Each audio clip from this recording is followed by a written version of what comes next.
Le Conseil ordinaire des ministres de ce jeudi 31 janvier 2019 a examiné et adopté 3 projets de texte inscrits à son ordre du jour.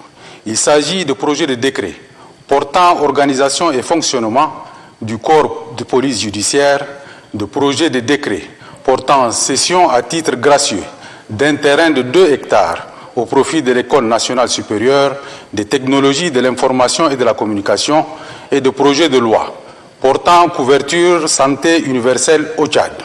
S'agissant du premier projet de décret portant organisation et fonctionnement du corps judiciaire, celui-ci définit le mode de recrutement et les sanctions à encourir en cas de violation des textes en vigueur. Il précise aussi l'obligation pour les agents du corps de police judiciaire de prêter serment devant le tribunal de grande instance de leur lieu de résidence avant d'entrer en fonction. L'innovation majeure dans ce projet de décret porte sur le corps de police judiciaire issu désormais des rangs de la gendarmerie nationale et de la police nationale. Ce premier projet de décret a fait l'objet d'un large débat de fond et de forme avant d'être adopté. Le deuxième projet de texte est un avant-projet de loi portant couverture sanitaire universelle au Tchad.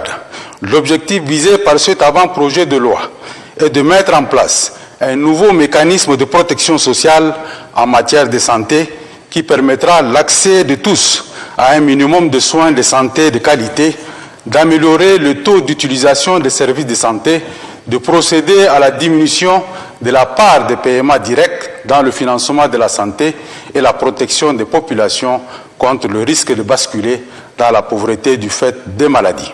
Le nouveau dispositif prévoit des droits pour les populations, mais également des devoirs en termes de contribution.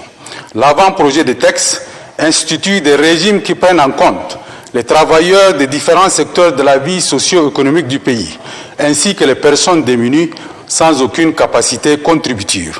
Il faut préciser que ce mécanisme tient compte des spécificités propres au Tchad et s'inspire des expériences réussies dans d'autres pays africains.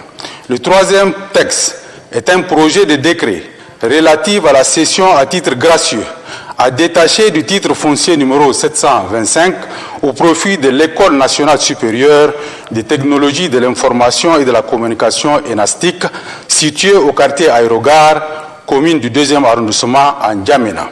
Cette cession permet à cette institution, qui prend de l'envergure, de disposer de ses propres locaux aux fins de remplir valablement sa mission d'enseignement et de recherche. Commencé à 10 h, la séance a pris fin à 11 h 45 minutes.